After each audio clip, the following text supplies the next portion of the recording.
Yeah, credit to him for playing a really great match. I thought he fought, he kept believing even though he was 2 sets down in a breakdown.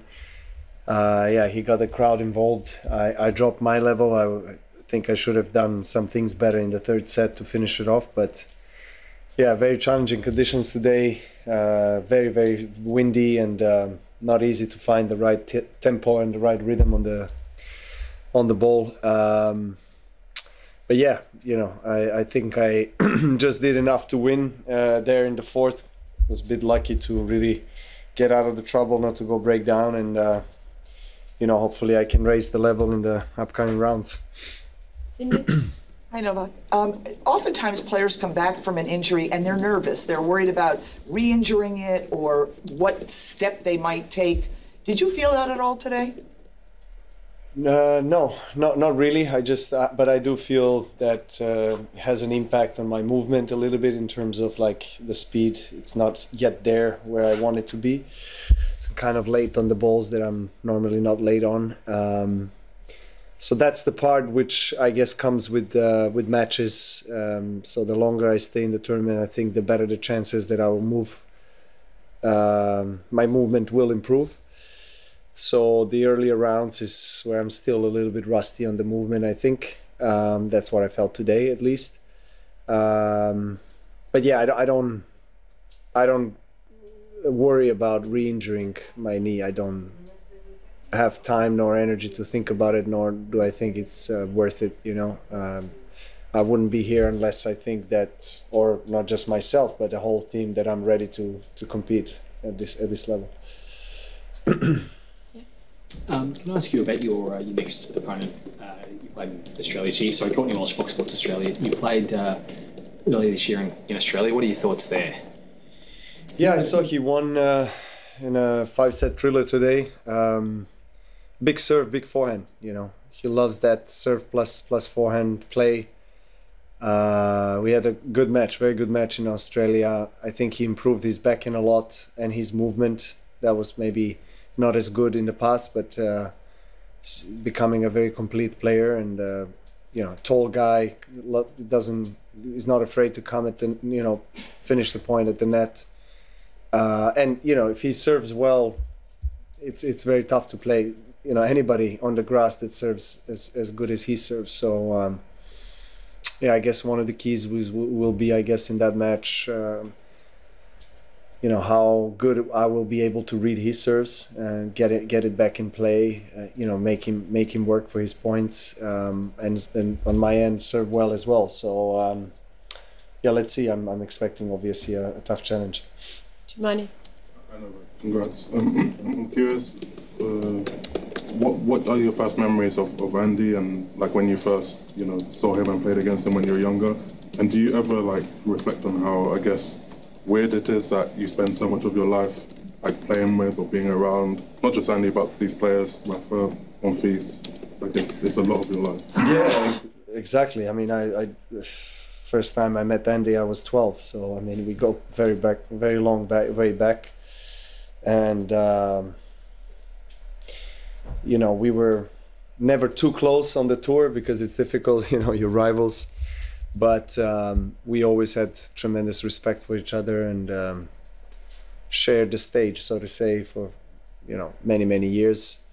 I think there is only maybe 1 week difference in age, so our trajectory to the professional tour and top of the men's game is pretty similar. I mean, you know, not much was separating our careers, you know, and we played some incredible matches all over the world, finals of different Grand Slams, all Grand Slams actually. I played him in finals of all Grand Slams, which I think maybe could be the only player that I faced in finals of all Grand Slams, or maybe Rafa as well, I'm not sure, but yeah, he's definitely one of the 3 guys, other than Roger and Rafa, that really has impacted my career and my growth as a tennis player a lot.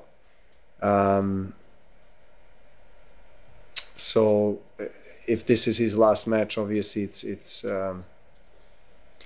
you know, it's sad that he's not able to finish in his own terms in singles, but playing alongside his brother is probably even more emotional for everyone, for him, for them, for the family, for this tournament, for the tennis in general. So I do wish him, you know, all the best in his farewell. And but I wouldn't be surprised if he decides to come back again. You know, he's incredible competitor.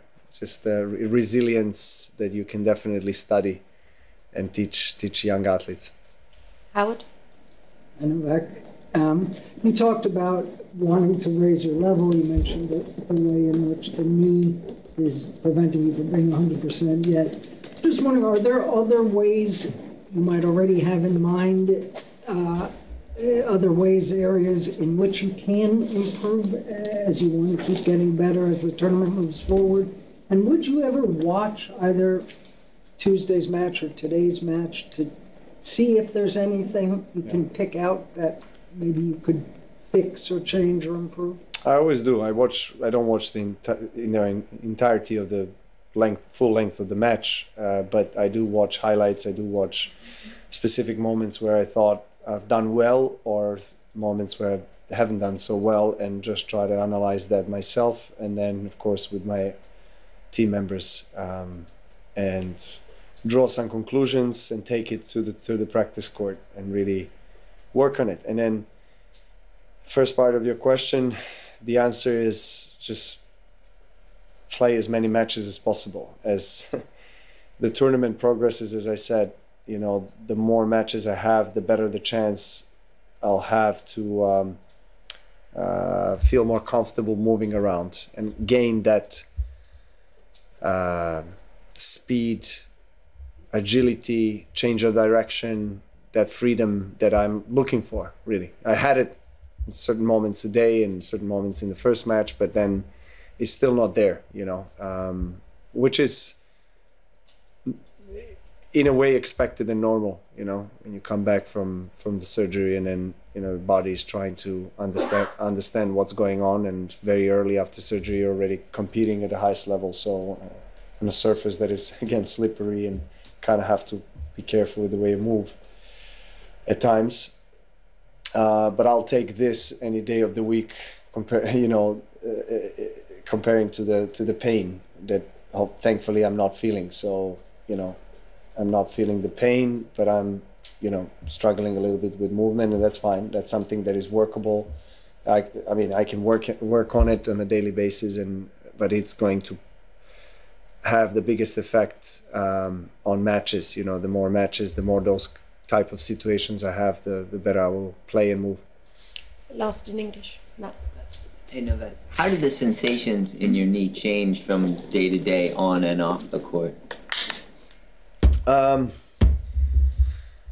As I said, I didn't experience any pain today. The first match I did have one or two situations, but today none, which is great.